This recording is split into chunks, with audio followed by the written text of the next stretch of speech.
الحمد للہ نحمدہ والصلاة والسلام علی من لا نبی بعدہ. بسم اللہ الرحمن الرحیم.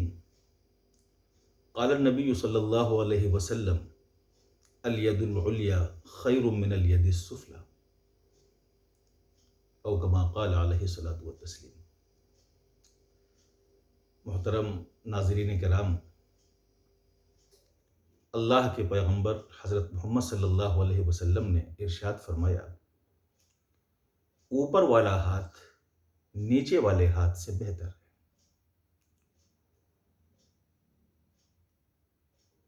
ایک شخص جب کسی کو کوئی چیز دے رہا ہوتا ہے اور دوسرا شخص جب وہی چیز لے رہا ہوتا ہے، آپ روڈ کے کنارے سفر کرتے ہیں، ضرورت مندوں محتاجوں کی جماعت بیٹھی ہوئی ہوتی ہے، آپ گاڑی سے اتر کر اپنے جیب سے کچھ سکے نکال کر ان کے ہاتھوں میں دیتے ہیں. دینے والے کا ہاتھ اوپر ہوتا ہے اور لینے والے کا ہاتھ نیچے ہوتا ہے. دونوں کی نفسیات الگ الگ ہوتی ہیں.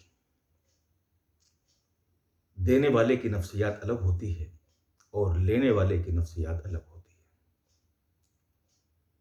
جو لوگ دیکھ رہے ہوتے ہیں ان دیکھنے والوں کا تأثر دونوں کے بارے میں الگ الگ ہوتا ہے.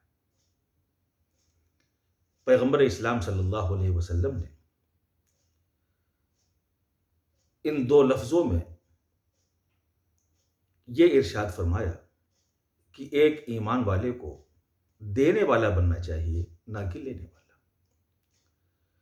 اسے ڈیوٹی کانشس ہونا چاہیے، رائٹ کانشس نہیں. اسے اپنے فرض کی ادائیگی کرنے والا بننا چاہیے، اپنے حقوق لینے والا نہیں. دنیا میں دو طرح کے لوگ ہوتے ہیں. ایک وہ لوگ ہوتے ہیں جو یہ سوچتے ہیں کہ آخر میری ذات سے کس کا کون سا حق متعلق ہے اور ہم اس حق کو ادا کریں. اور بہت سے لوگ وہ ہوتے ہیں جو مستقل اس تگ و دو میں رہتے ہیں کہ کس سے کون سا حق وصول کریں.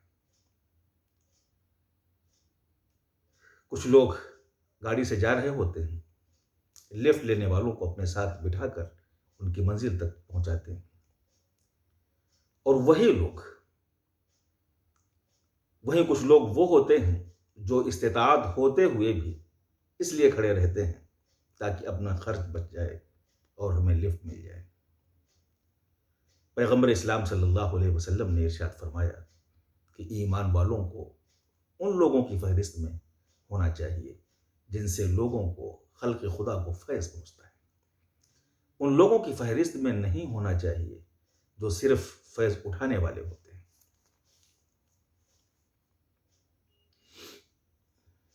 یہی معاملہ زندگی کے تمام شعبوں کا ہے. ڈاکٹرز پبلک کی صحت کا خیال رکھتے ہیں، انجینئرز ان کی دیگر ضروریات کو پوری کرتے ہیں، سوشل ورکرز کسی نہ کسی کے وہ کام آنے والے ہوتے ہیں، اہل حکومت وہ انتظام و انصرام میں مصروف ہوتے ہیں. یہ ایکٹیو جماعتیں ہیں. ایسے ہی داعی حضرات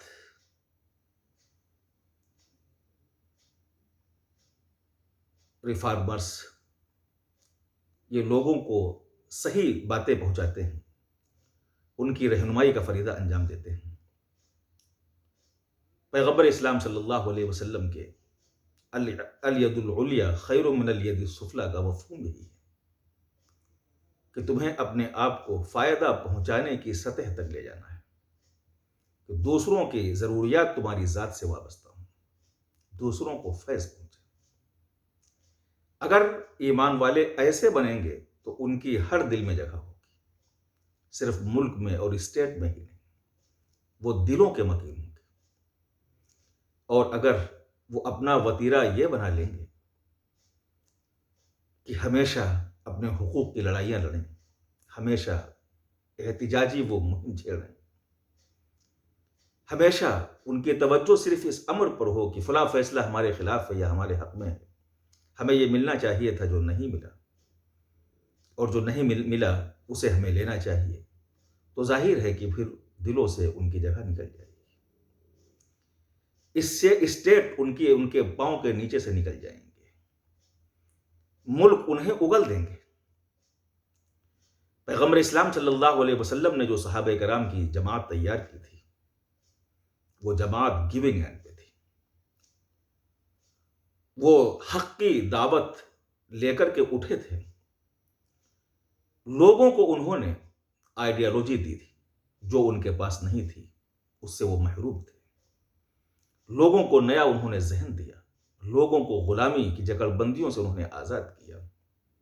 خود عرب کا حال یہ تھا کہ پورا کا پورا عرب کنفیوژن کا شکار تھا کہ اپنی مشکلات کے وقت کس کے آگے ماتھا ٹیکیں، کس کے آگے ہاتھ پھیلائیں، کون ہے ہمارا حاجت روا اور کون ہے مشکل کا کشا۔ عقائد کے اعتبار سے، مذہب کے اعتبار سے پوری دنیا کنفیوژن میں مبتلا تھی۔ صحابہ کرام رضوان اللہ تعالی علیہم اجمعین نے پیغمبر اور قرآن کی وساطت سے لوگوں کو صحیح مذہب دیا۔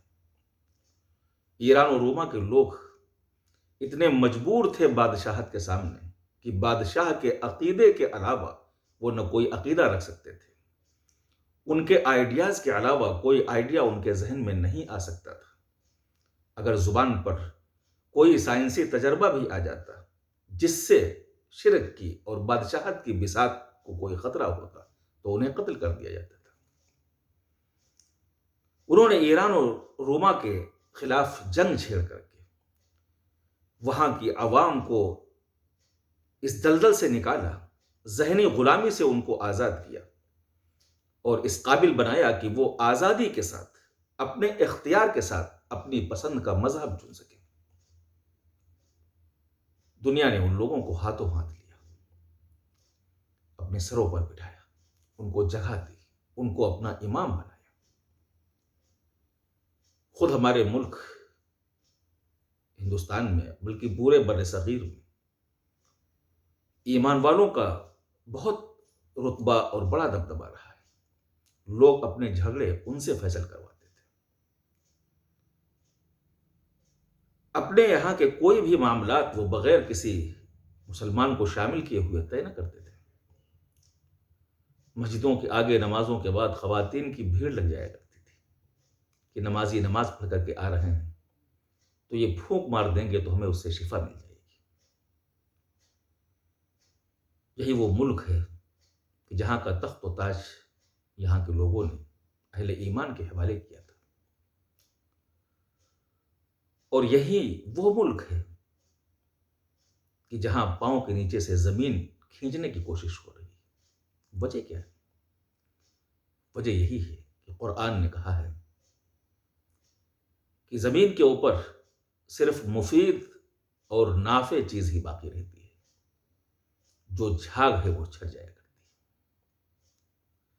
اللہ کے پیغمبر صلی اللہ علیہ وسلم نے ارشاد فرمایا تھا کہ قیامت کے قریب کا جو دور ہوگا، ایمان والوں کی تعداد بے پناہ ہوگی، لیکن وہ غلامی کی زندگی گزار رہے ہوں گے، ان کا کوئی وزن نہیں ہوگا، ان کا کوئی اثر نہیں ہوگا۔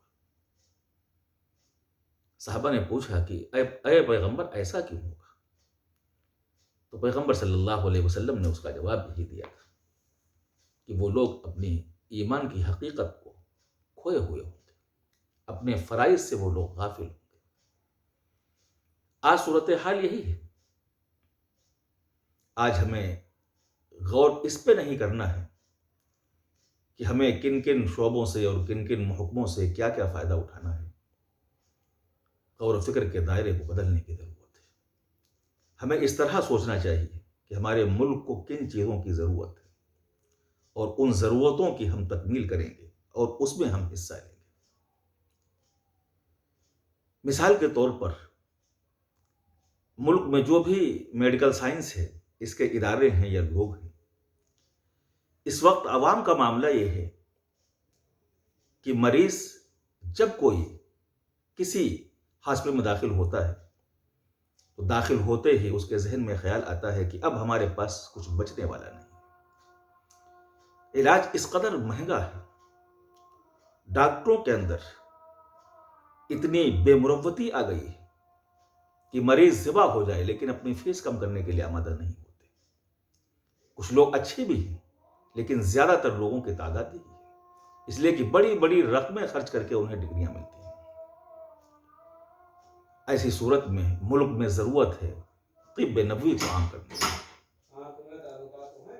پیغمبر اسلام صلی اللہ علیہ وسلم کا جو طریقہ علاج تھا، اس طریقہ علاج کو عام کرنے کی ضرورت ہے تاکہ کم خرچ میں لوگوں کو شفا مل سکے۔ ایلوپیتھک طریقہ علاج جو ہے، اس میں ہر علاج کا کوئی نہ کوئی سائیڈ ایفیکٹ ہے، لیکن جو یونانی طریقہ علاج ہے، آیورویدک طریقہ علاج ہے، اس میں سائیڈ ایفیکٹ کے امکانات بہت کم ہوتے ہیں۔ ملک میں بے روزگاروں کی بہت بڑی آبادی ہے، پڑھے لکھے لوگ جاب سے محروم ہیں، روزگار سے محروم ہیں۔ ضرورت ہے روزگار کے مواقع پیدا کرنے کی۔ مال، شاپ